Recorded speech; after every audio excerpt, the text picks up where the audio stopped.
कहाँ तक हम लोग पहुँचे थे? आज की क्लास में बात होगी पराशरण दाब की।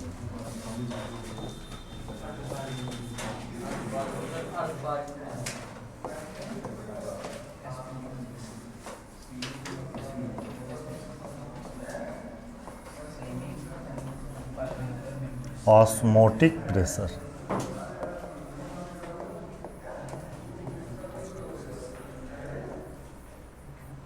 या फिर इसको केवल ऑस्मोसिस कहते हैं।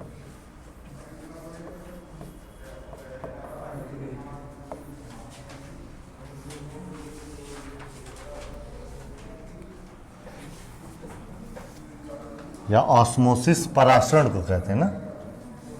हाँ, पराशरण को क्या कहेंगे?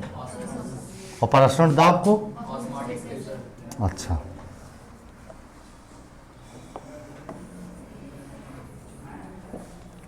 टॉपिक है हमारी पराशरण दाब की।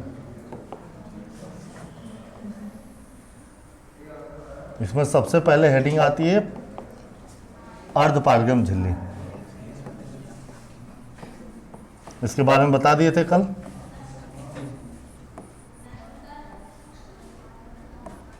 क्या होता है?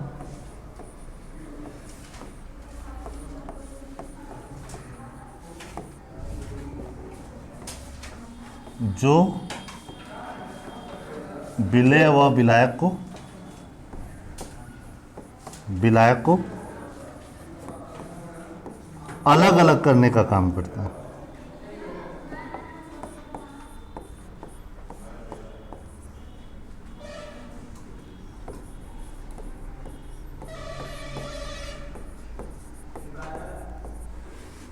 जो विलेय व विलायक को अलग अलग करता है। कैसे अलग अलग करता है?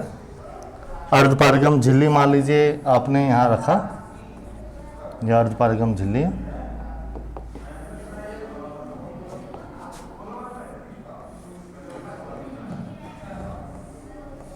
यहाँ से हमने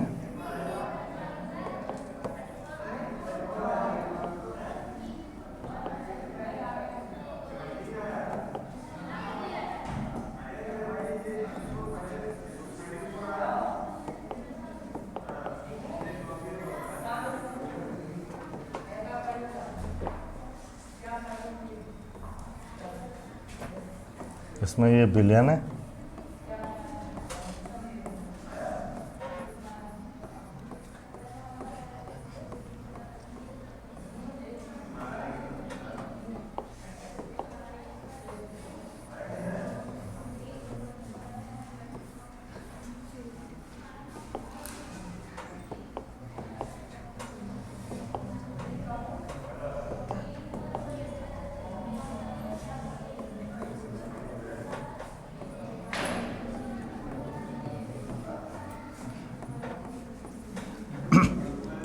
अब यहाँ से इसके रास्ते केवल क्या अलग होगा? विलायक।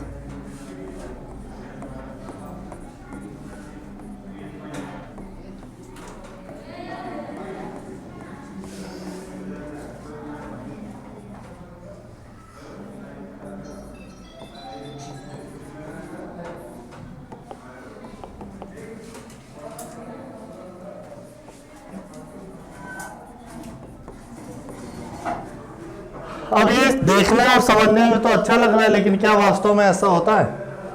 क्या हम किसी पात्र में अगर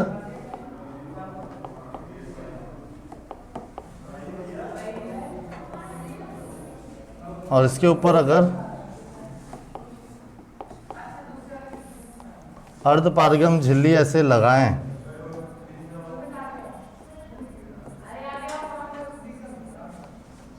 और उसके ऊपर विलयन भरें,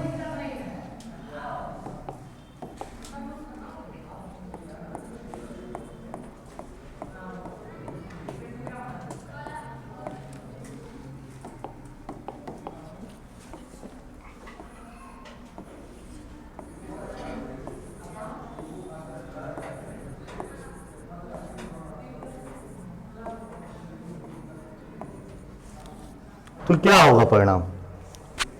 क्या तुरंत इंस्टेंट, क्या कहते हैं, इंस्टेंट हाँ, तुरंत विलायक बाहर निकल आएगा?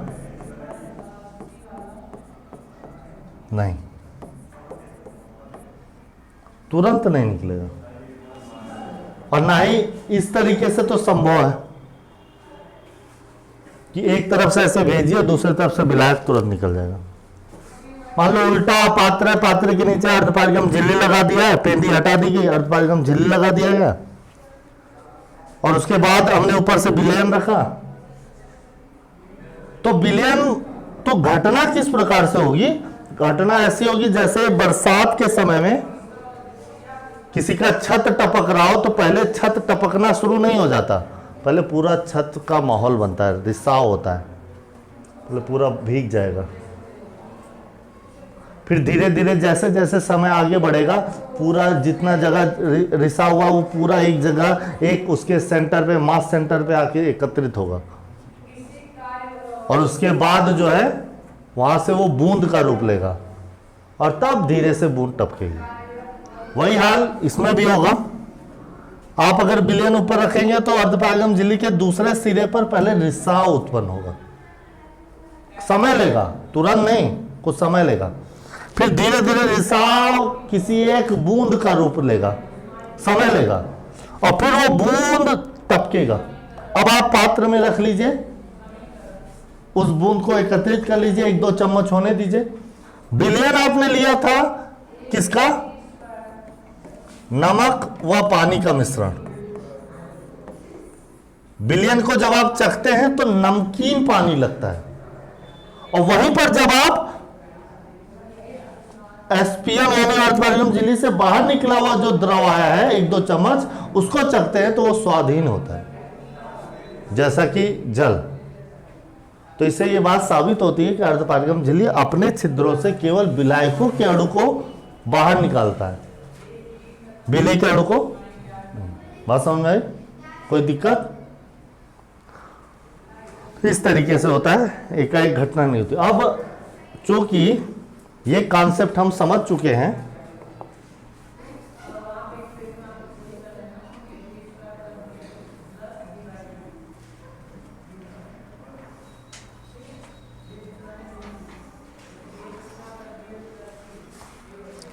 तो अब समझते हैं कि अर्धपारगम झिल्ली का और क्या क्या काम है।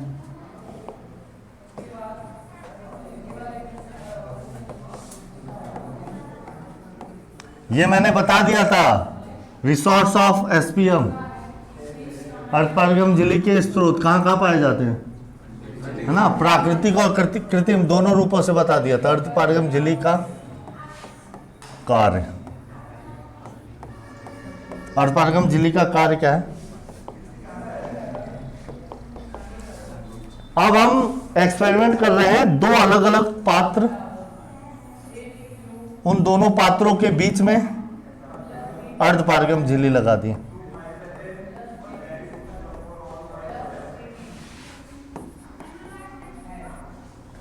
अब इसमें हमने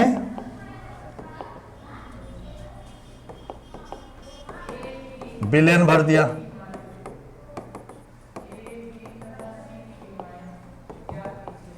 इसमें भी एक विलयन भर दिया।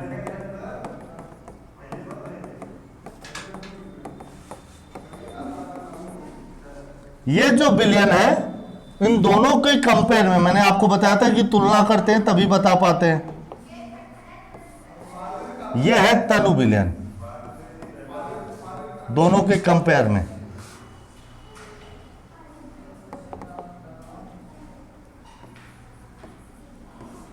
और यह है सांद्र विलयन, दोनों के कंपेयर में।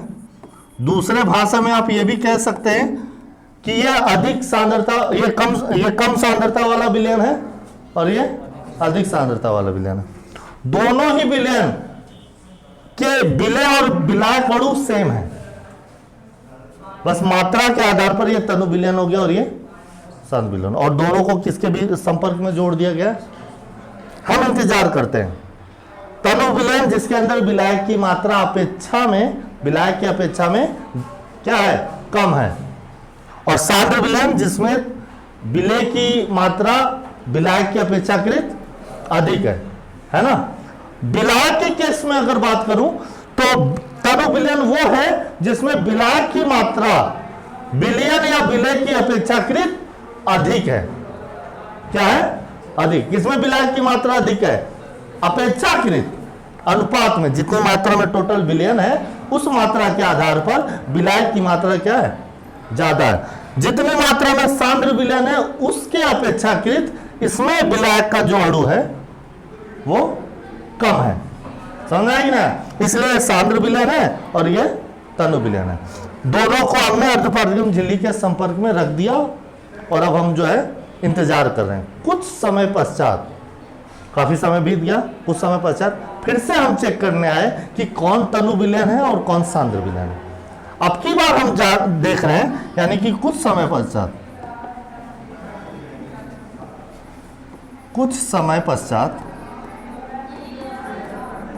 दोनों ही विलयन की सांद्रताएं समान हो जाती हैं।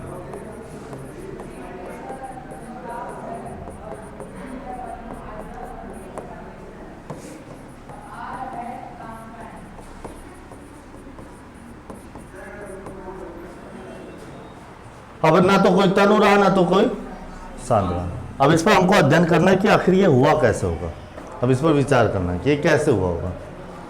तो इसके लिए 100% कुछ ऐसा हुआ होगा।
जब हमने चेक किया तो आखिर ये हुआ कैसे होगा। तो अभी हमने बताया कि जो तनु विलयन है उसमें विलायक की मात्रा ज्यादा है और जो सांद्र विलयन है उसमें विलायक की मात्रा कम है। और अर्धपारगम झिल्ली अपने अंदर से विलय को आर पार नहीं करता है, वो केवल विलायक को ही आर पार किया होगा। इसका मतलब यह है कि जो तनु विलयन है उसकी सांद्रता बढ़ी होगी और सांद्र विलयन की सांद्रता घटी होगी। तो सांद्रता, इसकी सांद्रता घटी होगी, इसकी सांद्रता बढ़ी होगी। एक समय ऐसा होगा दोनों की सांद्रताएं बराबर हो गई होंगी। सांद्रता तनु विलयन की कैसे बढ़ सकती है? अगर उसमें से विलायक के अणु बाहर निकल जाए। विलायक के अणु बाहर निकल, विलायक की मात्रा कम हो जाएगी तो सांद्रता अधिक हो जाएगी। सांद्र विलयन की सांद्रता कम कैसे हो सकती है? उसमें बाहर से कोई विलायक अणु अंदर आ जाए, है कि नहीं? तो यही निश्चित तौर पर यही हुआ होगा कि विलायक के जो अणु है वो तनु विलयन से सांद्र विलयन की ओर क्या कर रहे होंगे? गति कर रहे होंगे, जा रहे होंगे। इसी कारण कुछ समय पश्चात जब सांद्रताएं बराबर हो गई होंगी तो ये इधर से इधर जाना बंद कर देंगे। जब अर्धपारगम झिल्ली के संपर्क में दोनों विलयन को रखते हैं तो तनु विलयन के विलायक अणु सांद्र विलयन की ओर गति करते हैं। इसी गति को परासरण कहा जाता है। अब परासरण की डिफिनेशन क्या बनेगी? दो भिन्न भिन्न सांद्रता वाले विलयन, आराम से इसका नोट्स वगैरह मिल जाएगा, टेंशन ना लेना, वीडियो आपके पास सुरक्षित है, बुक में भी आपके सब थ्योरी लिखा गया है, तो आप इसको समझ लीजिए, नोट्स अपना प्रिपेयर करते रहिए। जब दो भिन्न भिन्न सांद्रता वाले विलयन को अर्धपारगम झिल्ली के संपर्क में रखते हैं तो कम सांद्रता वाले विलयन से विलायक के अणु अधिक सांद्रता वाले विलयन की ओर गति करना प्रारंभ कर देते हैं। यह गति या घटना परासरण कहलाती है। समझ आया? अब सवाल है परासरण दाब क्या है। जब हमने फिर नोटिस किया कम सांद्रता यानी तनु विलयन का जो विलायक अणु है वो सांद्र विलयन की ओर जा रहा है, लेकिन ये निरंतर नहीं जा रहा है और ना ही पूरा चला गया, उतना ही गया जितने में दोनों की सांद्रताएं बराबर हो जाए और कुछ समय पश्चात रुक गया। शुरुआत में जब हमने देखा था तो गति जो थी पराशर की इस तरफ से इस तरफ बड़ी तेज थी, लेकिन समय के आगे बढ़ने के साथ साथ गति धीरे धीरे कम होती गई। गति की जो दर है वो धीरे धीरे एक समय पश्चात ऐसा आया कि गति शून्य हो गई, जीरो हो गई। तब इस पर ये चेक सोचा गया कि ऐसे कैसे हुआ होगा। तो इसका मतलब निश्चित ही कोई दाब कार्य कर रही है जो उस गति का विरोध कर रही है और उस गति को अंत में शून्य कर दे रही है। और वो गति किस दिशा से आ रही होगी, वो दाब किस दिशा से लग रहा होगा, सांद्र विलयन की ओर से। कहां से लग रहा होगा, सांद्र विलयन की ओर से। तो सांद्र विलयन की ओर से यानी अधिक सांद्रता वाले विलयन की ओर से एक दाब कार्य करता है जो होने वाले परासरण का क्या करता है, विरोध करता है। इसी घटना को या इसी दाब को क्या कहा जाता है, परासरण दाब कहा जाता है। फिर से समझिए, यही दाब क्या है हमारा, परासरण दाब है। क्या है, परासरण दाब है। क्लियर, फिर से समझ लेते हैं। जब दो भिन्न भिन्न सांद्रता वाले विलयन को अर्धपारगम झिल्ली के संपर्क में रखा जाता है तो कम सांद्रता वाले विलयन से विलायक अणु अधिक सांद्रता वाले विलयन की ओर गति करते हैं। अधिक सांद्रता वाले विलयन की ओर से एक दाब कार्य करता है जो उस गति का विरोध करता है। इसी दाब को हम लोग परासरण दाब कहते हैं। समझ आया, इसी दाब को क्या कहते हैं। इसे किससे प्रदर्शित किया जाता है भैया, इसे कैपिटल पी से प्रदर्शित किया जाता है। इस परासरण दाब को हम लोग कैपिटल पी से प्रदर्शित करते हैं।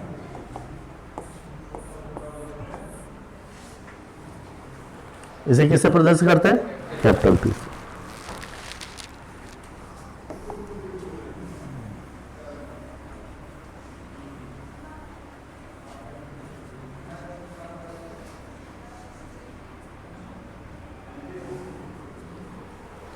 ठीक है,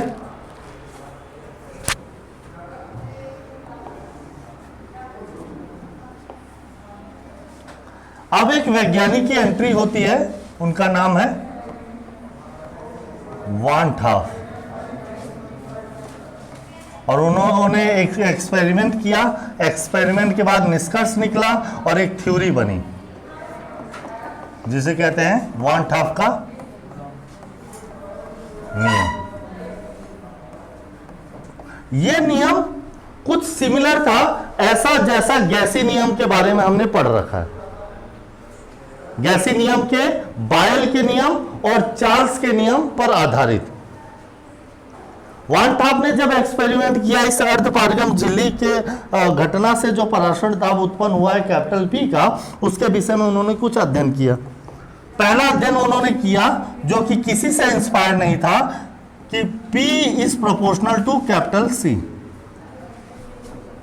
यानी कि विलयन का परासरण दाब, विलयन का परासरण दाब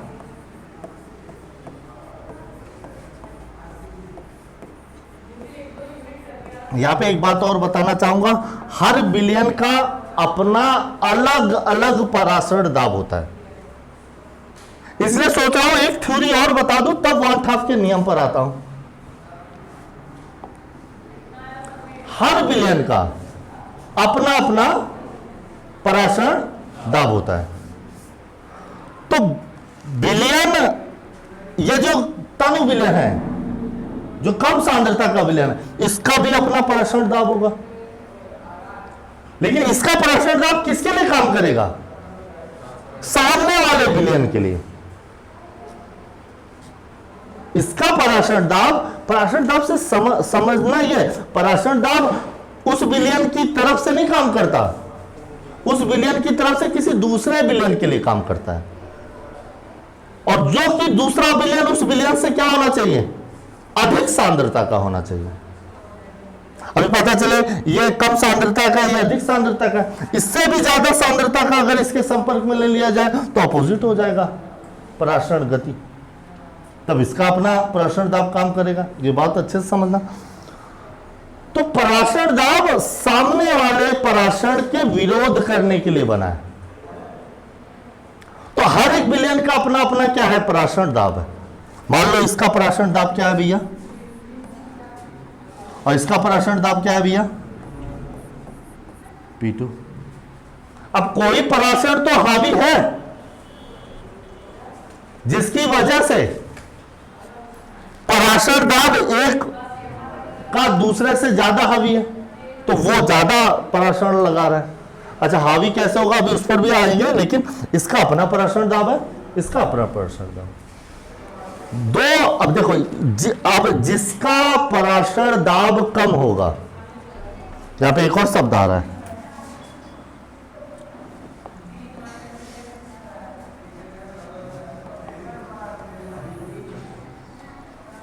तो दो अलग अलग विलयन है और दोनों विलयन के अपने अपने पराशर दाब होंगे। तो जिस विलयन का पराशर दाब कम होगा, यह भी बात तनु विलयन और शांत विलयन की तरह लागू होता है, क्या करने पर, तुलना करने पर। ऐसे नहीं बता सकते कि ये फला विलयन है इसका पराशर दाब कम है। कम कैसे होगा, जब तक दूसरे से कंपेयर कर लो तब पता चलेगा ना कि कम है कि ज्यादा है, ऐसे थोड़ा पता चलेगा। तो हर एक विलयन का अपना क्या है, एक पराशर दाब, हर एक विलयन का अपना एक पराशर दाब है। वो पता तब चलेगा जब हम किसी दूसरे विलयन से कंपेयर करेंगे, तुलना करेंगे। तो दो विलयन या ऐसे विलयन या ऐसा विलयन जिसका पराशर दाब कम होता है,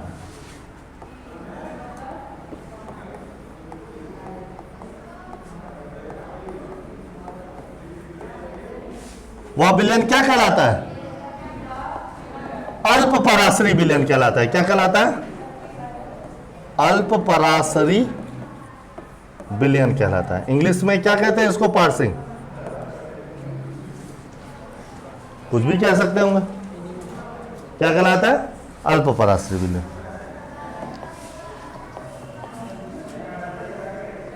अधिक पराशर दाब वाले को क्या कहते हैं, क्या कहते हैं, अति पराशरी विलयन।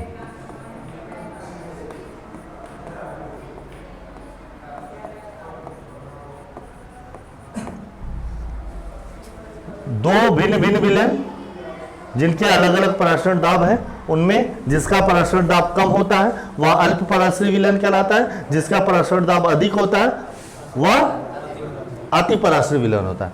लेकिन ऐसे विलयनों को क्या, जिनके दोनों विलयनों के पराशर दाब समान होते हो, वो क्या कहलाएगा, समपराशरी। तो यहां से आया, यदि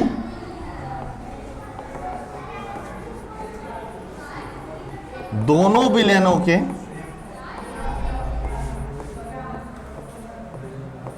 पराशर दाब समान हो तो उन्हें क्या कहा जाता है, समपराशरी विलयन कहलाता है।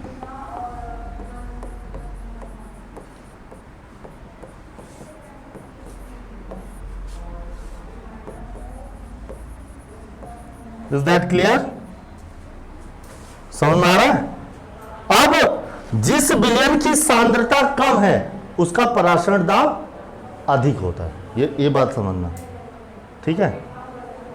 जिस विलयन की सांद्रता कम होगी, अच्छा सांद्रता कम होगी लेकिन पराशर दाब देखो कहां से काम करता है, पराशर दाब सामने की तरफ से काम करता है। जैसे मैं अगर कहूं कि दाब कहां से ज्यादा लगेगा, ये बात अपने अच्छा समझ लीजिएगा। ये इस विलयन की तुलना करनी है, इस विलयन की, ये विलयन का पराशर यहां से आ रहा है, तो ये जो दाब है ये ज्यादा होगा। अगर इस विलयन की तुलना करूं तो इधर से जो पराशर दाब जाएगा तो उधर का दाब क्या होगा, उस विलयन का सबसे ज्यादा होगा, इतना ज्यादा होगा कि एंट्री ही नहीं करने दे रहा है। इस विलयन का जो विलायक अणु है वो अर्धपारगम झिल्ली से पार होते हुए क्यों नहीं जा रहा है, क्योंकि उस विलयन सामने वाले का की तरफ से जो पराशर लग रहा है, पराशर दाब वो बहुत ज्यादा है, एंट्री नहीं करने दे रहा है। और इस विलयन की तरफ से जो पराशर दाब लग रहा है या दाब लग रहा है वो कम है, इसलिए सामने वाला एंट्री कर ले रहा है। लेकिन समय के साथ साथ ध्यान देना, ये इसका भी पराशर दाब क्या होगा, बढ़ेगा, इसका पराशर दाब क्या होगा, कम होगा। एक ऐसा बैलेंस आएगा, दोनों के पराशर दाब बराबर हो जाएंगे, यानी विलयन कुछ समय पश्चात समपराशरी विलयन बनने वाला है। अब विलायक के अणु आर पार नहीं जाएंगे। समझ आएगी ना? तो सवाल आपसे पूछा जा रहा है कि परासरण की क्रिया, परासरण दाब नहीं, परासरण की क्रिया अल्प पराशरी विलयन से अति पराशरी की ओर होती है कि अति पराशरी विलयन से अल्प पराशरी? दीदी सो गई अगर, इतना अच्छा मैं पढ़ा रहा हूं, मैं इतना अच्छा पढ़ा रहा हूं कि मेरा पढ़ा हुआ आपको आपकी मम्मी की लोरी की तरह लग रहा है, और इसलिए आप सो रही हो, और सो भी कैसे रही?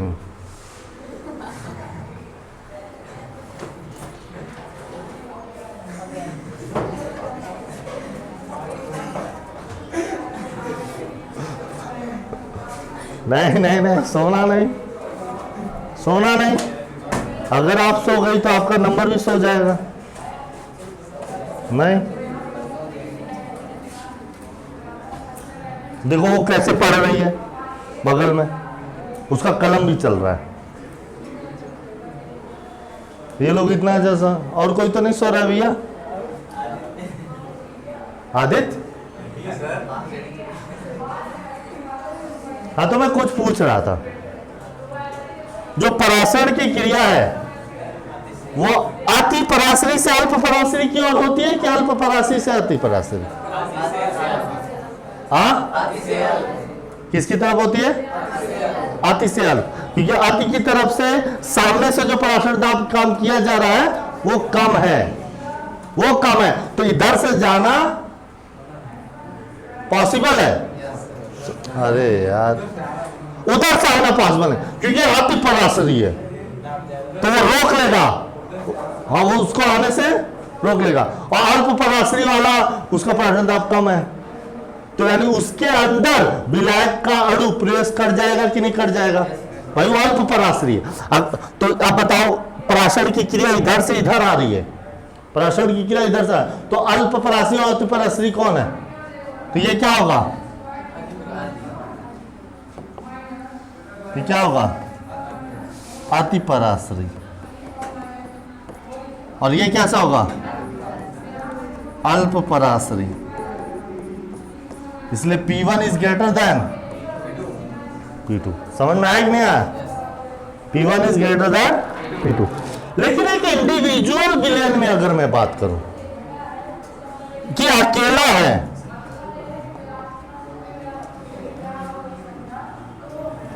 अरे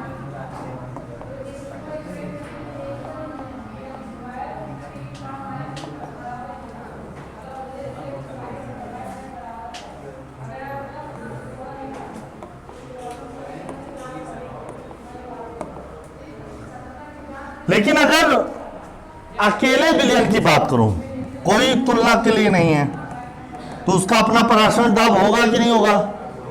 उसकी सांद्रता होगी कि नहीं होगी? और वो पराशर दाब किस पर निर्भर करेगा? सांद्रता पर निर्भर करेगा। सांद्रता जितनी ज्यादा होगी पराशर दाब उतना ही ज्यादा होगा, सांद्रता जितनी कम होगी पराशर दाब उतना ही कम होगा। समझ में आएगी ना? तो विलयन का जो पराशर दाब है वह विलयन की सांद्रता के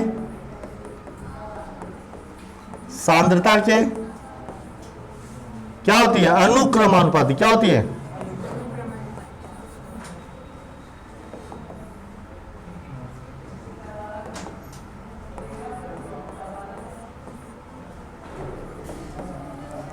लिखते समय एक चीज और ध्यान देंगे, समान ताप का जिक्र जरूर करेंगे। स्थिर ताप पर टेम्परेचर कैसा होना चाहिए? स्थिर ताप पर किसी विलयन का जो पराशर दाब है वह उसके सांद्रता के अनुक्रमानुपाती है, P is proportional to C। जहां C क्या है भैया? कौन सा कंसंट्रेशन? कौन सा कंसंट्रेशन? n अपान आयतन लीटर में है, इसलिए 1000 से गुणा नहीं कर रहा हूं। किसी कोई समस्या? नंबर 2, और क्या एक्सपेरिमेंट किया वन टफ ने? अब की बार जो वाला उनका एक्सपेरिमेंट था वो बायल के नियम से इंस्पायर्ड था, गैसेस लॉ में। इसको उन्होंने नाम दिया बायल क्या लिख रहे हो? ऐसा लिखते हो? लिखना भी नहीं आता। बायल वांट हाफ नियम, या बायल के नियम पर आधारित वांट हाफ का नियम। बायल का नियम क्या था? स्थिर ताप पर किसी गैस का दाब उसके आयतन के अनुक्रमानुपाती होता है। यह भी वही कह रहा है कि जो P है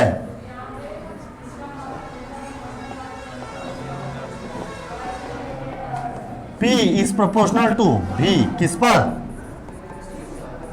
स्थिर ताप पर। अरे समझ में आ रहा है कि नहीं आ रहा है? इसको कैसे लिखोगे? स्थिर ताप पर किसी विलयन का परासरण दाब उस विलयन के आयतन के अनुक्रमानुपाती होता है। क्लियर? समझ में आया? कुछ गड़बड़ बोल दिया मैंने? अरे यार कैसे कैसे लोग हैं यहां, हे भगवान, उठा ले। P is proportional to 1 upon V। Correction कर देते हैं। स्थिर ताप पर किसी विलयन का परासरण दाब उस विलयन के आयतन के व्युत्क्रमानुपाती होता है। क्या होता है? नंबर 3,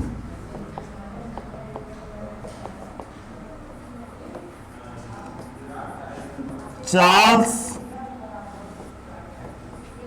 वांट हाफ नियम।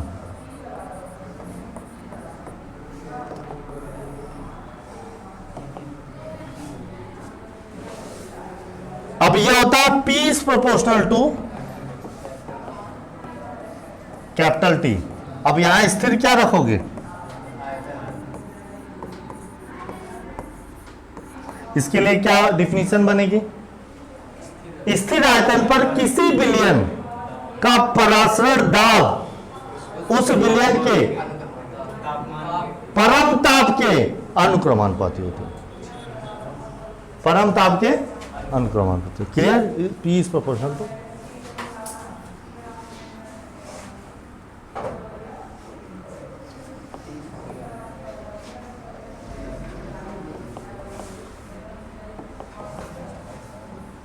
समीकरण 1, समीकरण 2,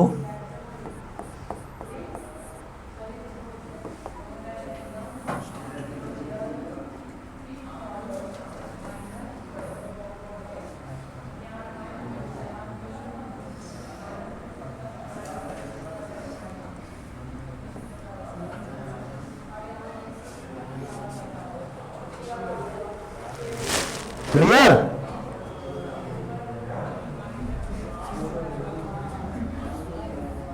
यहां से एक चीज और समझ में आई। P इज प्रोपोर्शनल टू क्या है? P is proportional to C है, तो यहां से हम लोग लिख सकते हैं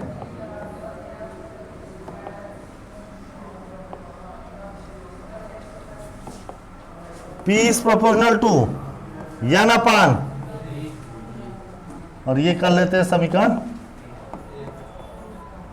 आइए गणित के कुछ रूल लगाते हैं। गणित का रूल कहता है अनुपात वाले केस में अगर राइट हैंड पर सेम वेरिएंट हो तो लेफ्ट हैंड वाले वेरिएंट आपस में गुणा हो जाते हैं।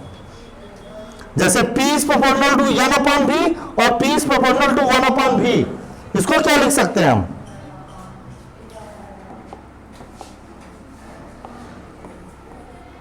PV इज प्रोपोर्शनल टू, बोलिए 1। और इसको क्या लिख सकते हैं? PV is proportional to n। बोलिए हाँ या ना? चलिए इसको ढंग से लिख देता हूं, आप लोग भी लिख लीजिएगा।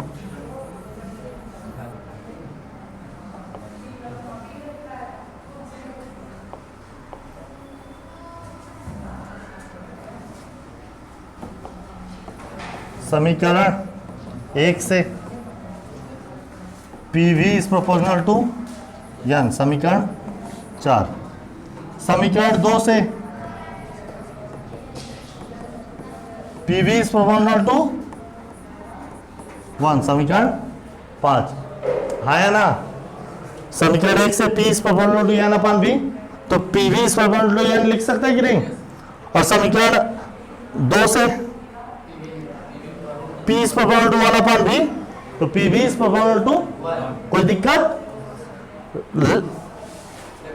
लेफ्ट हैंड के जो वेरिएंट है वो सेम है और राइट हैंड के अलग अलग है, तो राइट हैंड वाले आपस में क्या हो जाएंगे? गुणा हो जाएंगे। जानते हो कि नहीं जानते? समीकरण 4 व 5 से PV is proportional to n, समीकरण 6। बोलिए हाँ या ना? बोलो हाँ या ना? इसको क्यों 6 मान रहे हो भैया? या P is proportional to n upon V, समीकरण 6। वो तो था ही,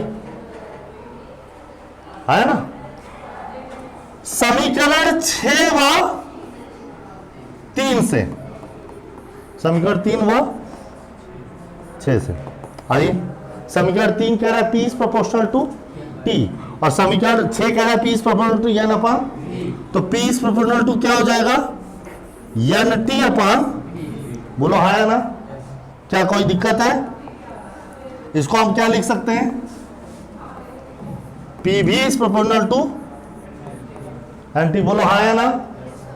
इतिहास गवाह है कि जब जब प्रोपोर्शनल टू हटा है तो कोई कांस्टेंट लगा है।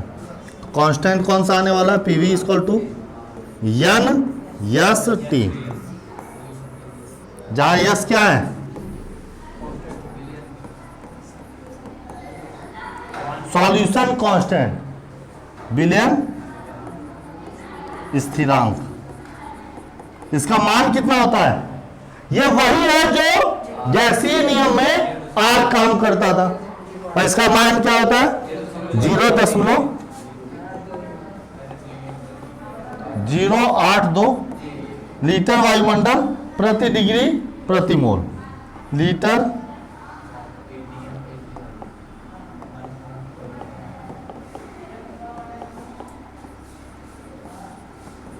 वायुमंडल प्रति डिग्री या प्रति केल्विन प्रति, कर लीजिए।